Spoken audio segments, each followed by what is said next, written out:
Hello everyone. I'm very glad that you listened to my story. Please give me a follow and like the video if you enjoyed it.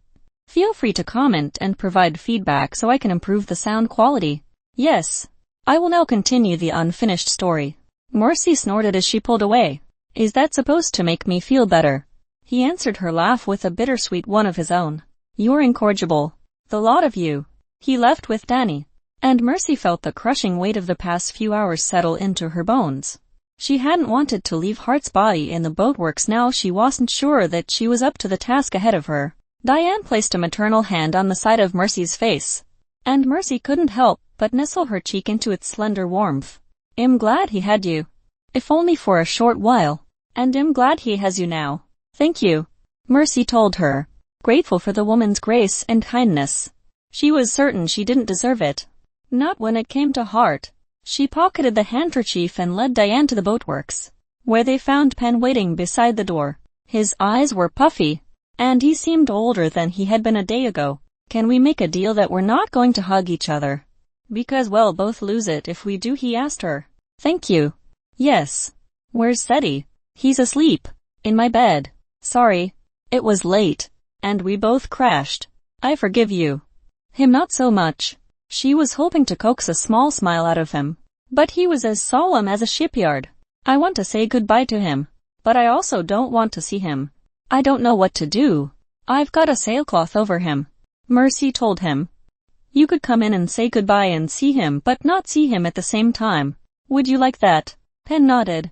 Mercy opened the door and stepped inside. Already, the room felt emptier, as if Hart were much farther away from her now. Diane followed her in, but Penn stood in the doorway for a long time before approaching the shrouded body on the table. Would you like for me to leave? Mercy asked them both. Diane squeezed her arm. No, I'd like for you to stay. Me, too, said Penn. Mercy stepped away to give them space as they stood over Hart's unmoving form. Penn's hands fidgeted at his sides. Hey, sir, I came to say goodbye. Sorry if I do it wrong. When my dad died a couple of years ago, it felt like grandfather bones dug a chunk out of me, and I've been carrying around a giant hole inside me ever since. Dad was always there for me. He really listened. He taught me not the school stuff, but the life stuff I needed to know, like how to shave and how to deal with assholes and how to talk to a guy I liked. He was the man I wanted to be someday, and then all of a sudden he was gone, and I didn't have anyone to help me figure myself out. Until you. I thought I'd lost the only father I'd ever have. But now I'm losing you, too. And it feels like losing a dad all over again. Oh, Diane said and produced a fresh handkerchief for Penn. He took it, but he didn't use it. He coughed, fighting the urge to cry. Then he cleared his throat and kept going. I think I'm part of the reason why you did whatever you did, which is what a good father does, I guess. But how could you leave me with that? I know I shouldn't yell at you when you're dead, but I'm pissed off at you. Sir, Mercy couldn't stand it. She put a hand on his shoulder. He reached up to brush her fingers with his. Can I see him? He said. Are you sure about that? I'm sure. I think I need to see his face to say goodbye. Okay. Mercy let go of his shoulder, pulled down the shroud, and stepped away. She already felt like she was invading Penn's privacy as it was. Diane's, too. Wow. Mercy. This is amazing. How did you fix him? What do you mean I haven't done anything yet? She looked down. Hart's eyes were closed, rather than open and staring. His lips were scarred but no longer cut. Then his chest moved, expanding in and out, the inhalation and exhalation audible. Oh, Diane breathed again, this time in wonder, and Penn stumbled backward. Mercy's heart hammered so hard she could hear it galloping in her ears. She pulled down the shroud farther, revealing Hart's chest and stomach. His wounds were knitting themselves back together, and his color was beginning to return. What is happening? Penn demanded. He's a demigod, Diane said softly. So, like he's immortal. Mercy couldn't speak, but Penn didn't require an answer. Not when he could see all the evidence he needed coming to life on the table in front of them. He's alive, he's alive. Mercy saw Penn dancing in her peripheral vision, but she couldn't tear her attention away from Hart. She placed a quaking hand on his chest. His skin was cool, but the flesh beneath was less rigid. She felt nothing, until she did. One spasm of the heart followed by a long pause. Then another beat. His life slowly but surely pumping through his veins. "Is there a pulse?" Diane asked, a note of sadness tinging her hope. Mercy nodded. "Oh," Diane said for the third time. The two women held each other's gaze over Hart, both of them understanding that this was not what he wanted, but because neither of them knew whether to laugh or cry. They wound up taking turns dancing with Pen, spinning a dizzying polka around the boatworks. Breathless, Diane returned to the table, gave Hart a gentle nudge, and called his name. All three of them surrounded him, waiting for him to open his eyes. But he didn't move, save for the rise and fall of his chest. "I don't want him waking up on the table," Mercy said. "Pen, do you think you can help me get him up the stairs and into bed?" "Yes. Mom, I'll get Zeddy to help us." He smacked Mercy's cheek with a sloppy kiss and zipped up the stairs, his feet hammering on the treads as he shouted for Zeddy. "I'll tell Amma," said Diane, exiting the room with less ebullience than Pen. Mercy turned her shining face to Hart, but a bittersweet taste flavored her happiness. He should be dead, but he wasn't, and she knew that this was his worst nightmare coming true. "Oh, Heartache, I'm sorry." She took up his hand, growing warm in hers, and pressed it against her heart. "And I'm sorry that I'm not sorry at all." Chapter 41. His eyes were closed, and he couldn't seem to open them. He was aware of sounds around him, but everything was muffled, as if he were underwater. Although the whoosh of his breath and the thundering of his heart were deafening in his ears, his consciousness wove in and out, sometimes in blessed darkness, sometimes surfacing into the strange state of almost waking. When he did surface, his body was so heavy that he could not move it. There was no sense of time or place or memory, only drifting. A familiar softness enveloped him, above and below, smelling of comfort and contentment. Her, his mind whispered, unreeling the single syllable like the filament of a spider's web. He had the feeling that if he could latch onto it, it would pull him wherever he needed to go. Something wet and smelly lashed his cheek with nauseating, slurping sounds. He lifted his leaden eyelids and found himself nose to nose with the ugliest, sweetest dog in Bushon. Leonard, he remembered. He groaned, and with superhuman effort, he wiggled onto his side, away from the adoring onslaught. His gaze landed on a small woman sitting in a chair, her head lolling to the side in sleep. His breath was thin and his tongue thick as he pushed her name out of his mouth. Diane. She didn't stir. He watched her breathe, heard the sound of air weaving in and out of her body in time to the wagging of the dog's nubbin tail. "Diane," he said again, louder, his mouth beginning to obey his will. Her eyes eased open. Then she startled upright in her chair, as if she were a marionette, and the puppeteer had pulled on the strings. Hard she rushed to him and pressed her hand to his forehead, the way his mother had when he was sick. "How are you feeling?" "Heavy," he said, but that seemed like a woefully inadequate response. She cupped his face in her delicate hands and kissed his nose. "Is Alma here?" he slurred. He felt drunk. "I'll go get her. I'll go get everyone." She pressed her forehead to his, and Hart caught the scent of her bergamot soap before she relinquished him. She dragged Leonard off the bed and hurried out of the room, shouting he's awake when Hart had never heard her raise her voice a day in his life. His throat felt dry and crackly. He saw a glass of water on the table beside him, and it wasn't until he sat up that he realized he was in bed. Familiarity with his location meowed at the back of his mind like a cat that wanted to be let in, but all he could think of was how thirsty he was and how badly he wanted a drink. He reached for the glass and fumbled it, nearly knocking it over before he got a firm grip. He gulped down the water, cool in his burning throat, streams escaping on either side of his bottom lip and dripping onto his shirt. He put the glass on the table and frowned at the wet stains on the plain white cotton undershirt stretched taut over his chest. It was small on him. As a matter of fact, he didn't think it was his. The metaphorical cat of his memory continued to scratch at the back door of his brain with increasing insistence. Hart had hardly registered that he was not at Alma and Diane's house when Duckers burst into the room and tackled him onto the mattress with more enthusiasm than Leonard. Hart groaned as Alma's familiar voice barked, "Get off him, you dolt. He's not gonna break. The man's unbreakable." Duckers smiled down at him before helping him sit up again. Hart scanned the familiar faces hovering over him. Duckers, Alma, Diane, and Sadie Birdsall. "This is Mercy's apartment," he said as the blood drained out of his cheeks. "That's right. Alma smiled at him. Why on earth would she be smiling at a time like this? I'm not supposed to be here. Where's Mercy? Diane asked Seti. In the boatworks. Alma grabbed him by the arm and ushered him out the bedroom door. Mercy's bedroom door. Well, go get her. Oh, right.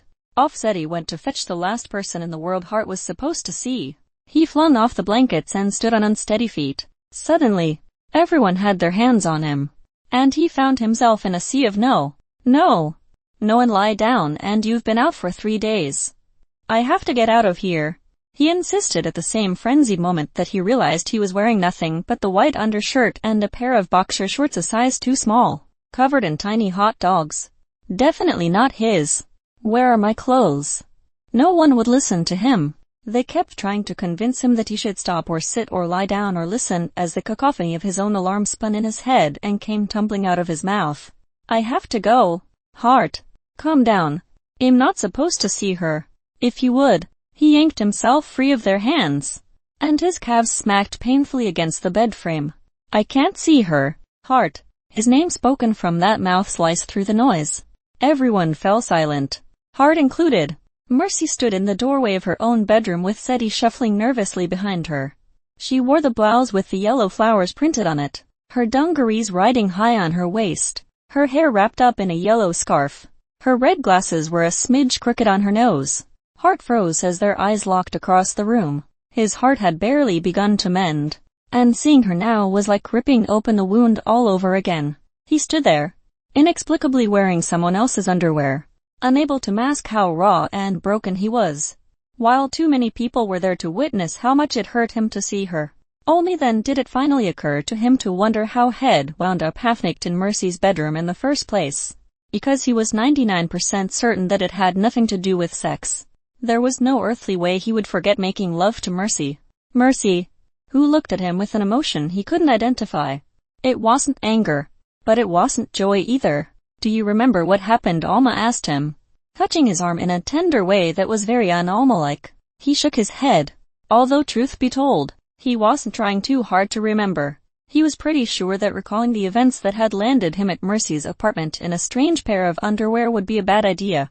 Let me talk to him, said Mercy, and to Hart's dismay, everyone obediently shuffled out of the room, leaving him alone with her. He didn't know what to say, and apparently she didn't either. The silence screamed between them. I'm sorry, he said at last, directing his words to the hooked rug at his feet. I know I shouldn't be here. I'll leave. Just need my clothes. We had to incinerate them. Oh, he was more and more certain that he didn't want to remember what had happened, and the fact that it had led to the incineration of his clothing strengthened that resolve.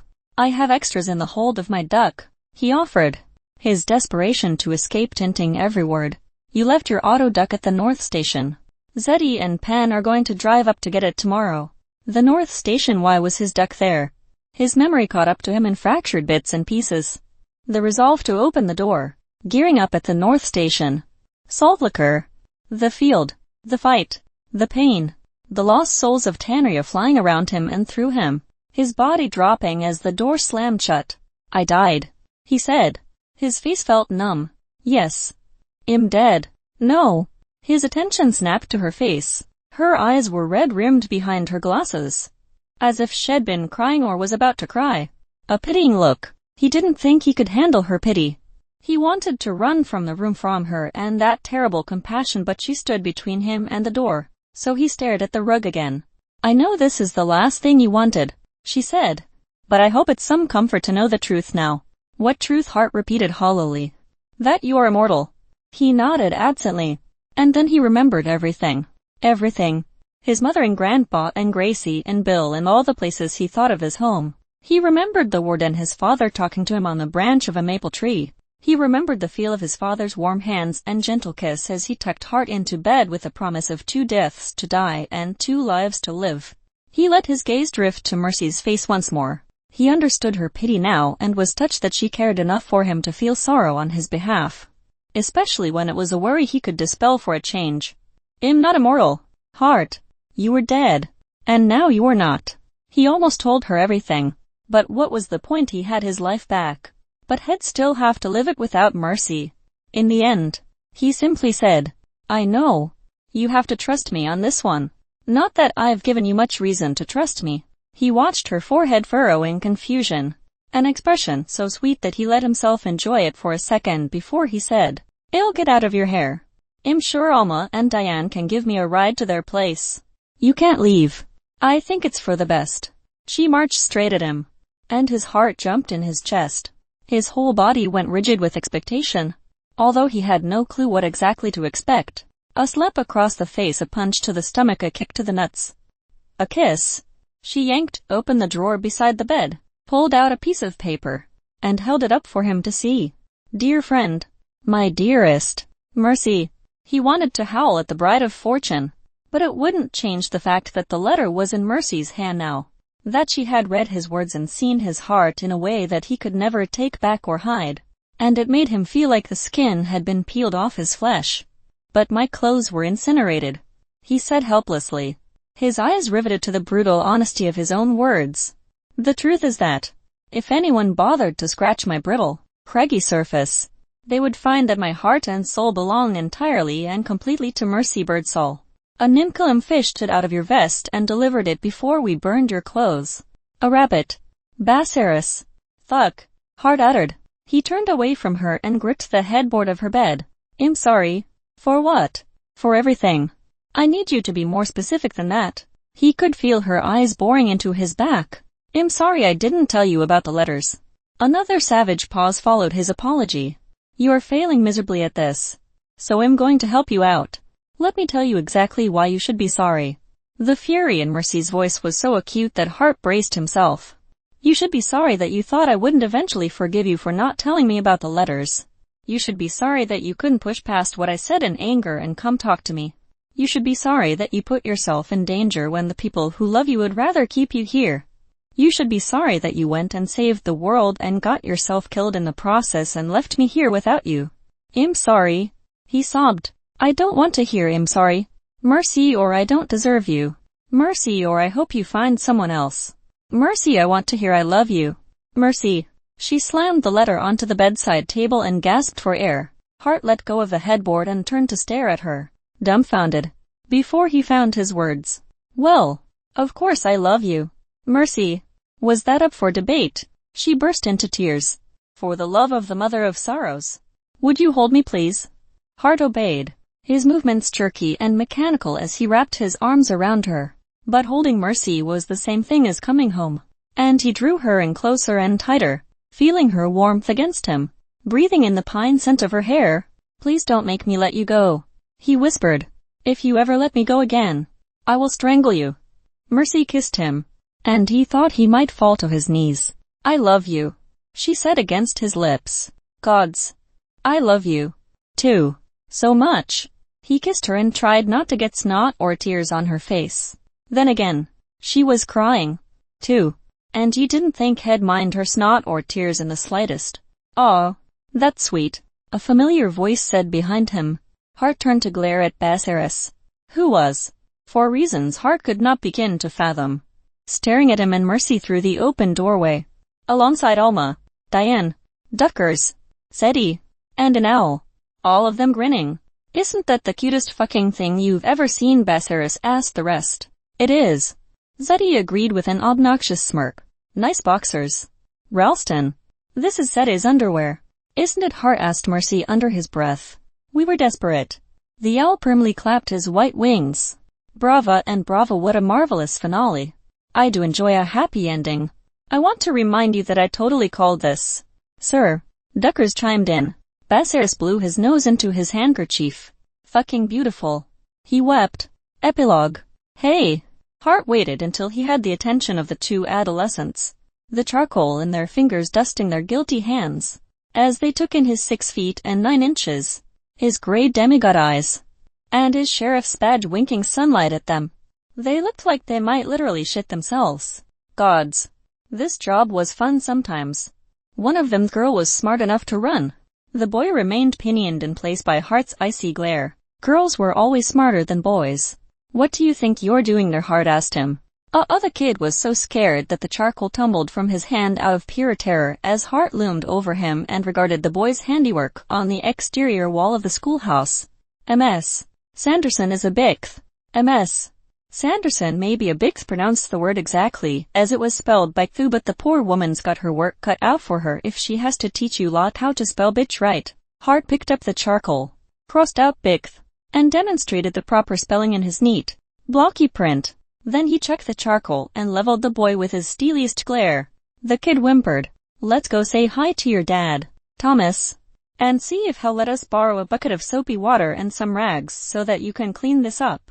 Hart oversaw the whole endeavor, from Thomas' father's excoriation of his son to the boy's cleaning of the besmirched clapboard. Toward the end, Hart relented and let his dog Trudy go over to the kid for a pet. When Thomas was finished, it was time for Hart to head home.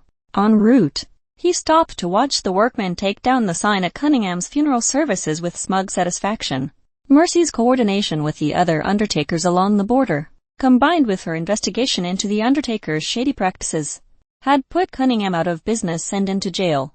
Hart was so proud of Mercy, he could hardly see straight, and privately, he was thrilled that Nathan McDevitt's involvement in arresting Cunningham had led to Mercy's ex pursuing a career with the thick-eyed Federated Islands of Cadmus Bureau of Investigation far away from eternity.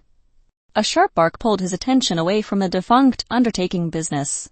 Trudy wiggled her butt, knowing she was supposed to sit as instructed but losing patience quickly.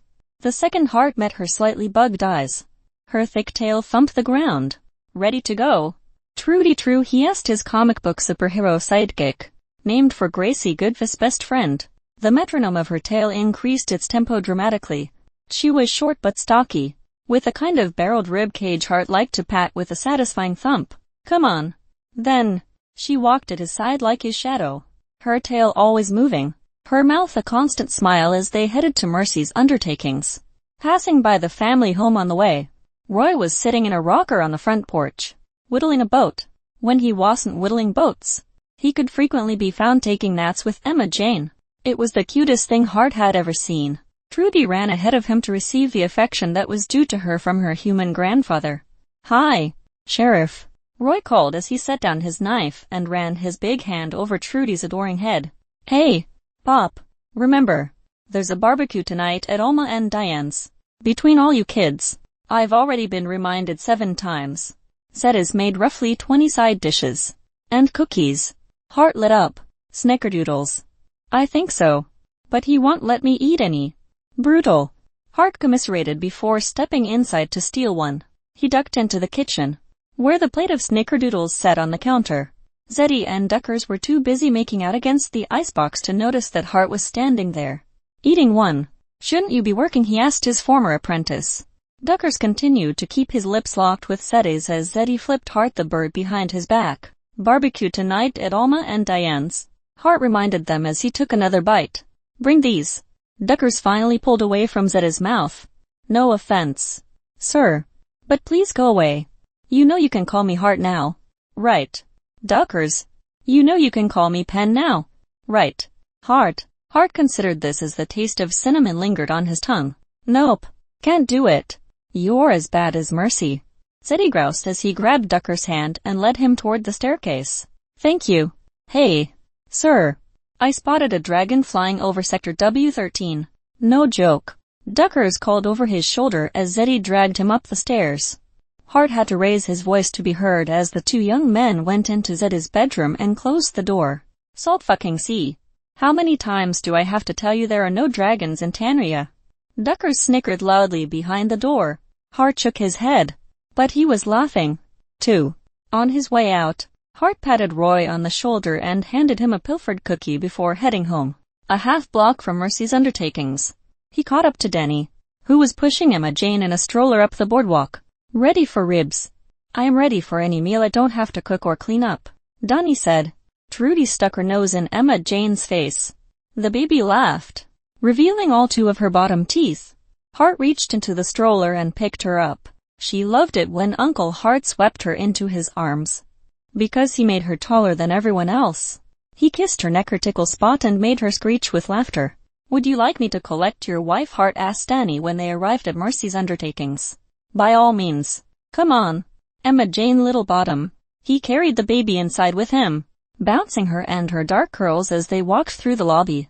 the music from Mercy's transistor filtering in from behind the closed boatworks door. Leonard lifted his head from his favorite chair and wagged his nubbin. "Leonard, get down," Hart ordered him. But when Trudy hopped into the other chair, he gave it up as a lost cause. He popped into the office, where Lillian was tidying up her desk. "Look what I found," he said. "There's my baby girl." Lil held out her hands, but Hart hugged his niece to his chest and tickled her fat belly, making her giggle. That giggle was the best sound in the world. "I'm sorry, Mom, but possession is 9/10 of the law," Hart said in his best sheriff's voice. The baby screwed up her face as a horrid squirting sound came from her diaper. An equally horrid stench followed it. Hart handed Emma Jane to her mother forthwith. "Here you go. 'Tis all yours." He barely darted out of the way as Lillian swiped at him with one hand while clutching Emma Jane with the other. "Your mother is a terrifying woman." E.J., he informed his niece. "At least I don't look like a charcoal pit." Hart glanced down at his shirt and frowned at the black streaks. "Good point." He left Lillian to deal with the baby and the diaper and headed upstairs. When he stepped into the apartment, he dipped his hand in the blue-flowered bowl of salt water next to the door and touched his mother's key on the altar. He changed his shirt and combed his hair before heading downstairs in time to see Horatio and Baceres stepping onto the dock. "Hello," Horatio hooted, hoisting his driving goggles up on his forehead. "Hi, asshole," said Baceres. "I thought you weren't due back until tomorrow." "Darling, we're so much better at escorting the dearly departed to their final catafalques than our human counterparts," Horatio drawled as he headed straight for the new icebox on the dock and retrieved a bottle of Veuve Didier sparkling wine. "And the pay is far superior to that of the Federated Postal Service. It keeps one motivated, does it not, Bassie?" Baceres grabbed the whiskey bottle sitting on top of the icebox and pulled out the cork with his teeth. "If he calls me Bassie one more time, I'm going to shove this bottle up his ass." Hart took his watch from his pocket and saw that it was nearly time to leave. "There's a barbecue at Alma and Diane's tonight, if you want to go." Then Nimcolin burst into hysterical laughter. "He thinks we want to go to a mortal party," Horatio chortled.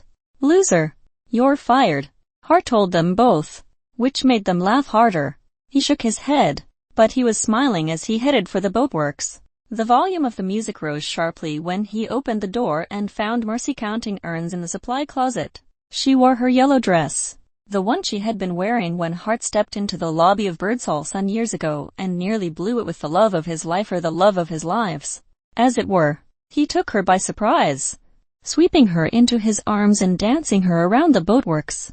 "You scared me to death," she half laughed, half protested as he moved her through an anchor step, spun her out, then brought her into him again, dancing in time to the music. She smacked him on the chest in exasperation. "Most people start with hello." He bent down to kiss her. "Hello, merciful." She smiled at him, dimples and all. "Hello, sweetheart." Acknowledgements. "I'll start by heaping gratitude upon my agent, Holly Root, whose sage advice go nuts, get weird, and boundless enthusiasm were critical to the hatching of this book. Cheers to you, Holly, and to Alyssa Moore and the whole amazing gang at Root Literary. Thank you to my editor, Angeline Rodriguez, for believing in my work. I'm also grateful to have UK editor Nada Soward in my corner along with everyone at Orbit, including Paula Crespo, Casey Davorin, Rachel Hairston, Madeline Hall, Stephanie A. S., Tim Homan, Nazia Cotton, Amy Kitson, Joanna Kramer, Brene McDonald, Amanda Melfi, Lisa Marie Pompilio, Ellen Wright, and many others. With their combined powers, they ushered this novel from a typo-filled manuscript to a beautiful object to be read, and I am forever obliged to Janice Lee for copy editing the book, thereby saving me from public humiliation. Thank you to Tina's Bethina, Kathy Goldsich, Sarah Henning, Jenny Mendez, and Sierra Simone for your feedback and for spitballing ideas with me. Katie Court, bless you for reading bits and pieces along the way. Additionally, I must raise a cup to Adib Koram, my personal tea consultant. And while I know that I functioned for more than 40 years on this earth without Miranda Acevedo and Amanda Sallet, I'm not sure how. Thank you, Miranda and Amanda, for your constant brilliance and your witty friendship and for rhyming so conveniently. Finally, thank you to my friends and family for the love and support, especially my sons, Hank and Gus. And my husband, Mike, who made sure that I had the time and space I needed to write this undead-infested love story in relative peace while we were stuck at home together during the quarantines. This one's for you, Dr. Mike. You're the best love interest a girl could ask for. Discover your next great read. Get sneak peeks, book recommendations, and news about your favorite authors. Tap here to learn more. Extras. Meet the author. Megan Bannon is a former public librarian whose debut The Bird and the Blade was an Indies Introduced Summer-Fall 2018 pick, a Summer 2018 Kids Indie Next List pick, and a Kirkus Bestia Historical Fiction of 2018 pick. While most of her professional career has been spent in public libraries, she has also sold luggage, written grants, and taught English at home and abroad. She lives in the Kansas City area with her husband and their 2 sons. She can be found online at meganbannon.com. Find out more about Megan Bannon and other Orbit authors by registering for the free monthly newsletter at orbitbooks.net. If you enjoyed The Undertaking of Hart and Mercy, look out for The Ballad of Perilous Graves by Alex Jennings. In a fantastical version of New Orleans where music is magic, a battle for the city's soul brews between 2 young mages, a vengeful wraith, and one powerful son in this vibrant and imaginative debut. Nola is a city full of wonders, a place of sky trolleys and dead cabs, where Haines dance the night away and wise women keep the order, and where songs walk, talk, and keep the spirit of the city alive. To those from far away, Nola might seem strange. To failed magician Perilous Perry Graves, it's simply home. Then the rhythm stutters. 9 songs of power have escaped from the magical piano that maintains the city's beat, and without them, Nola will fail. Unexpectedly, Perry and his sister, Brendy, are tasked with saving the city, but a storm is brewing, and the Haint of all Haints is awake. Even if they capture the songs, Nola's time might be coming to an end. 1. Here him is. Perry Graves tried not to think about summer's arrival. Heat devils hovering, breathless, over the blacktop as if waiting for something to happen or even about the city streets. Tomorrow was the last day of school, and he'd be free to roam the neighborhood soon enough, but it wouldn't be soon enough. Perry and his little sister, Brendy, sat cross-legged on the living room floor watching Morgus the Magnificent on the TV. The unkempt, hollow-eyed scientist was trying to convince a gray-haired opera singer to stick his head into a machine that would allow Morgus to amputate the singer's voice with a flip of the switch. From here, Perry could hear his parents and their friends gabbing on the front porch as they sipped sweet tea and played dominoes. "Why you ain't laughing?" Brendy said. "Don't talk like that," Perry said. "Daddy hears you. He'll get you good." Then, "I don't always have to laugh just because something's funny." "Oh, I know." Harry Larry. Brendy stuck her tongue out at him. "You in a mood 'cause you ain't seen Peaches in a week. You don't want me talking like her because it remind you of the pun in yo he ought." Perry scowled. "Shut up." "I'm sorry," Brendy said. "I'm sorry you loves Peaches like she yo wife.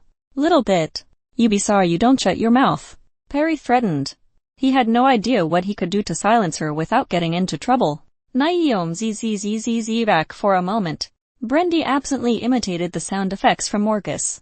"You just want her to say, 'Oh, Perilous, I loves you too key is me.'" Perry like say do in Perry was ready to grab his baby sister, clap his hand over her mouth at least. But before he could, a clamor rose up outside.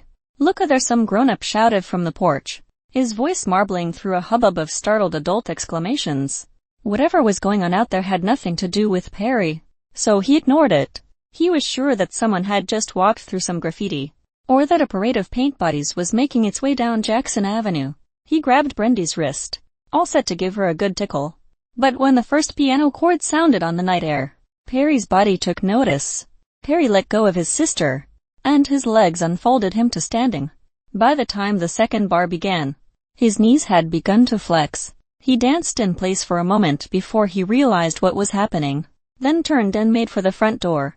Brendy bounced along right beside him, her single afro poof bobbing atop her little round head. "Ooh, boy.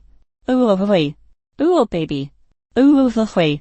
Outside, Perry's parents and their friends had already descended to the street. Perry's grandfather, Daddy Deke, stood at the base of the porch steps, pumping his knees and elbows in time with the music. "Something ain't right," he shouted. "He don't never show up this far uptown, not even at Mardi Gras." Perry bounced on his toes in the blast of the electric fan sitting at the far end of the porch. The night beyond the stream of air was hot and close like dog breath, but without the smell. As soon as Perry left the breeze, dancing to the edge of the porch steps, little beads of sweat sprang out on his forehead and started running down. From here, as he wobbled his legs and rolled his shoulders, Perry saw a shadow forming under the streetlight. It was the silhouette of a man sitting at a piano, and the music came from him. The spirit's piano resolved into view. It was a glittery gold baby grand festooned with stickers and beads, its keys moving on their own. Shortly thereafter, Dr. Professor himself appeared, hunched over, playing hard as he threw his head back in song. He wore a fuzzy purple fur hat, great big sunglasses with star-shaped lenses, and a purplish equine tuxedo jacket and bow tie. Big clunky rings stood out on his knuckles as his hands blurred across the keyboard, striking notes and chords. Perry smelled licorice, but couldn't tell whether the smell came from Dr. Professor or from somewhere else. The scent was so powerful, it was almost unpleasant. All Perry's senses seemed sharper now, and he tried to drink in every impression. He danced in place to the piano and the bass, but as he did, guitars and horns played right along, their sound pouring right out of Fess's mouth. "Ooh-wee, baby, ooh-wee, what did you done to me?" By now, everyone for blocks around had come out of their houses and onto the blacktop. A line of cars waited patiently at Carondelet Street, their doors open, their drivers dancing on the hoods and on the roofs. It was just what you did when Dr. Professor appeared. Whatever time of day or night, they danced along to the music, and those who knew the lyrics even sang along. "You told me yo man, you want have nobody else.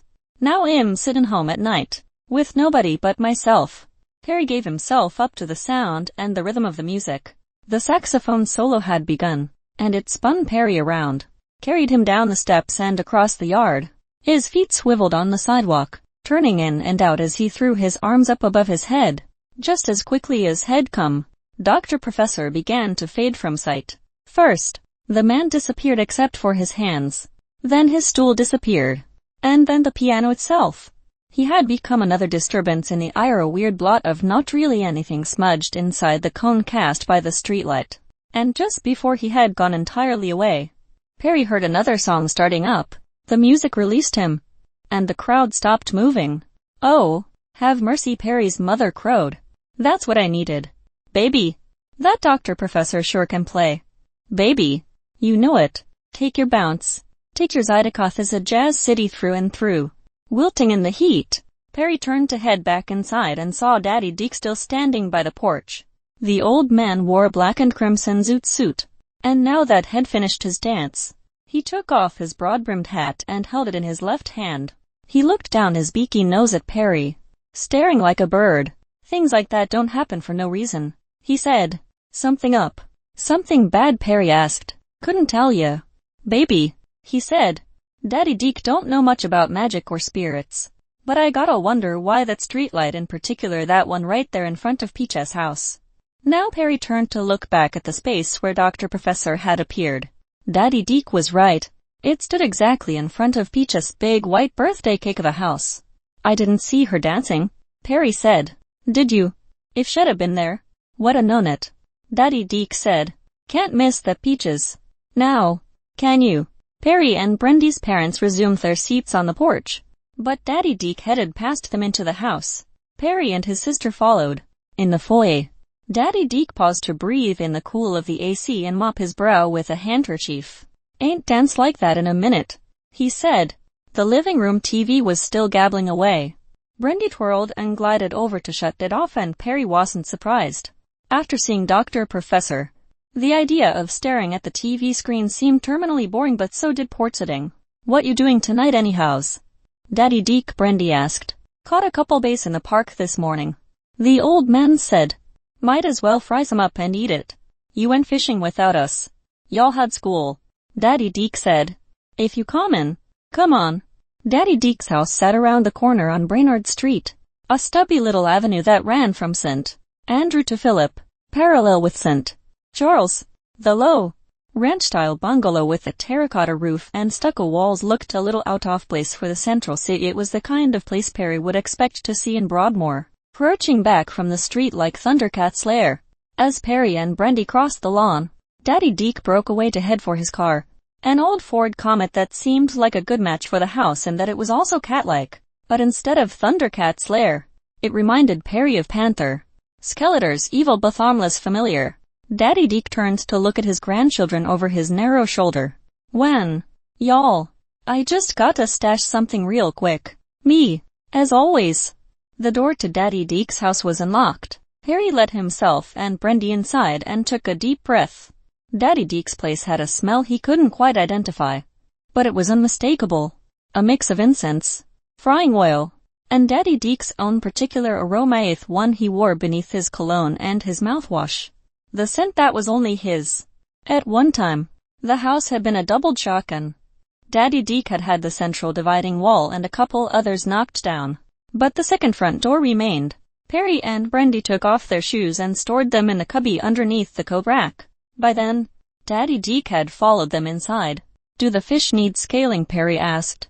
Daddy Deke had shown him how to descale, gut, and fillet a fish, but Perry was still refining his grasp on the process.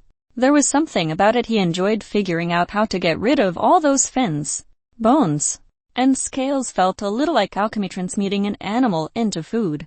It made Perry think of the Bible story where Jesus fed thousands on a couple fish and 2 loaves. "Nom," Daddy Deke said. "Did it my own self this time. Oughted to get them heads in the freezer. Gonna make a stew later on." Perry's mouth watered. Daddy Deke's fish head stew was legendary no matter what form it took. He could make it French style, Cajun, or even Thai. On those nights when Daddy Deke made a pot for the family and carried it around the corner, the family would eat in near silence, punctuated with satisfied grunts and hums of approval. "Why, I can't never fix the fishes?" Brendy asked. "I wanna help make dinner." "You didn't want to learn," Perry said. "You said it was gross." A flash of anger lit Brendy's face, but it blinked away as quickly as it had come. "You promised to be careful with the knife," Daddy Deke said. "And we put you on salad duty." "Heard." "Yes," Brendy hissed. "Knife, knife, knife, knife, knife." "Lord," Harry said with a roll of his eyes. In the kitchen, Daddy Deke turned on the countertop radio and stride piano poured forth to fill the room like water. "You know who that is?" Daddy Deke said. Harry listened closely. He recognized the song Summertime, but not the expert hands that played it. Hearing it made him feel a sharp pang of loss. He hadn't touched a keyboard in more than a year. He pushed that thought away, thinking about playing was a dark road that led nowhere good. "No," Perry said. "Who is it?" "That's Willie the Lionsmith," Daddy Deke said. "Outta New Jersey. Used to work in a slaughterhouse with his daddy when he was a boy. He said it was horrible, hearing them animals done in. But there was something musical about it, too. That's the thing about music. About a symphony, destruction, war, peace, and beauty all mixed up." "Yeah, heard." Perry frowned and shut his eyes, listening more closely. He could hear it. At first the tone of the music reminded him of water, and it was still liquid, but now he imagined a bit of darkness and blood mixed in. He saw flowers unfurling to catch rain in a storm. Some of them were destroyed, pulverized by the water or swept away in the high wind. "That's the thing about music," Daddy Deke said. "It can destroy as much as it creates. It's wild and powerful." "Dig." Perry opened his eyes. "Yes," he said, trying to keep the sadness from his voice. "I understand a little bit, I think." "Hey, now," Daddy Deke said. Perry shook his head. His attention had been off in the ozone somewhere as he, Daddy Deke, and Brendy played rummy. Harry liked rummy, okay, liked the shape of the rules, the feel of the game itself, cards against his palms, raising and lowering them to the table, keeping track of points, but tonight had been going through the motions. "I'm sorry," he said. "What's going on?" "What's going on is you won, and you don't even care," Brendy huffed. "Y'all." "I'm sorry," Perry said. I still feel the music on me. I'm thinking about what it means and what Dr. Professor wants with Peaches." Brendy rolled her eyes. "And where's she at? What's she doing? She thinking about me, blah blah blippity." Daddy Deke laid down his cards and shook his head. "Don't tease your brother for caring, and besides, Perry ain't the only one Miss Peaches when she gone, is he?" Brendy pulled a face where she flexed her neck muscles and drew her mouth into a flat, toadish line. Then she let the expression go and sucked in a huge mouthful of air to pooch out her checks. She let that go, too. Okay. No, he ain't, she said. We all be missing Peaches. I get left alone, too. But I don't make a big deal. Just like when. Perry knew his expression must have darkened because Brendy cast aside whatever she'd meant to say next. Anyways, Peaches always go away for a little bit after a fight. This was true. 13 days ago, Peaches had fought Matty Bombs on the roof of One Shelf Square after Perry and Peaches figured out how to predict the location of her next display. Each of her fusillades was part of a grander display similar to the ones above the Mrs. Hip on Juneteenth or on New Year's Eve, since she didn't care about the safety of her audience. Of course she intended to launch her grand finale atop the tallest building in NOLA. Harry and Brendy watched from a Poydras Street sidewalk as one of the explosions tossed Peaches down to the street. She hit hard and lay still for a moment, then sat up, shaking her head angrily. A glance into the parking lot to his right told Perry what she'd do next. Peaches pushed up imaginary sleeves and bounded over to a big green dumpster. She lifted the bulky metal thing over her head easy as you please and jumped hard. Watching her reminded Perry of the moon landing videos. It was as if gravity simply worked differently for her when she wanted it to. When she leaped back to the street, the dumpster she carried had been crimped closed like a pie crust. She set it down right there on the pavement. 5-0 on the way, she said. I seen him from up above. Let's get to steppin'. And they had. Perry and Brendy had spent the night at Peach's house, watching TV and eating huckabucks and sixlets late into the night because there was no school the next day. Perry and his sister awakened the next morning to find Peach's pocket of pillows and blankets empty and nobody had seen her since. I know she coming back, Perry said. I know you know, Daddy Deke said. But I'll tell you some for free, there ain't nothing wrong with the feelings you having.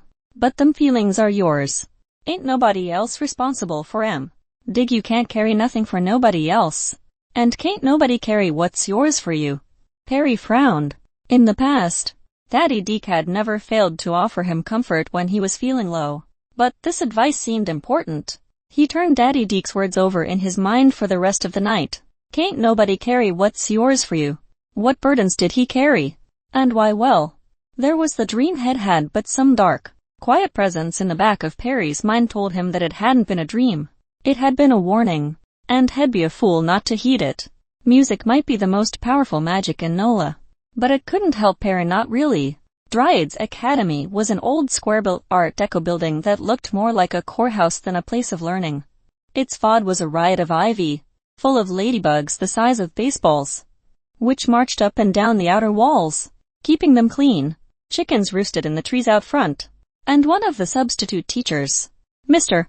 Gaiazi, had told Brendy that every evening, after hours, when the last students and teachers had gone home, the chickens would come inside and hold their own lessons, learning about corn and how to find the best worms and bugs. Something about the way he said it made Brendy think Mr.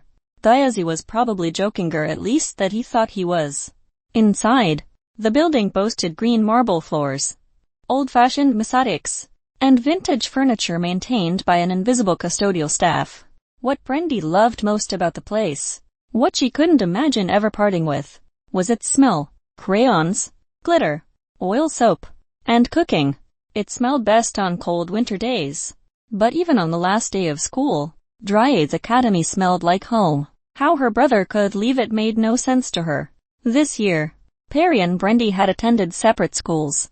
Last summer, Perry abruptly asked to transfer out of Dryads Academy and wound up at a new school over on Esplanade Avenue.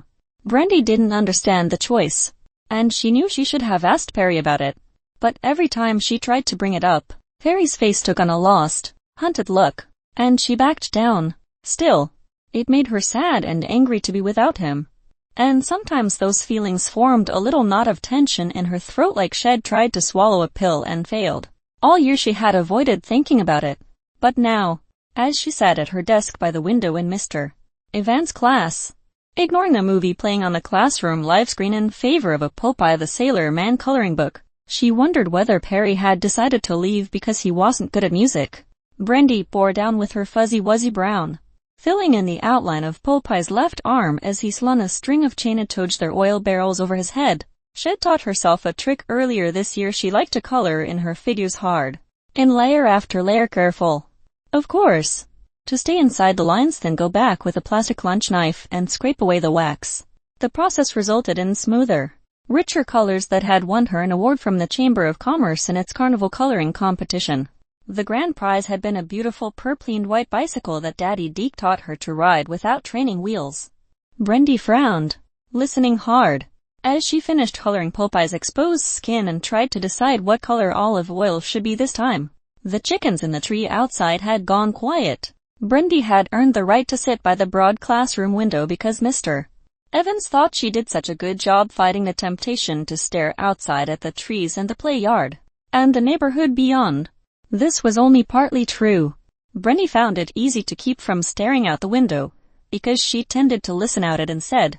Most of the time she spent at her desk found her listening to the swish of cars on the street, the noise of other classes bouncing balls and running riot on the play yard blacktop, the squabbles of the chickens and the neighborhood cuts who seemed, lately, to have resolved their differences by banding together against the raccoons and possums.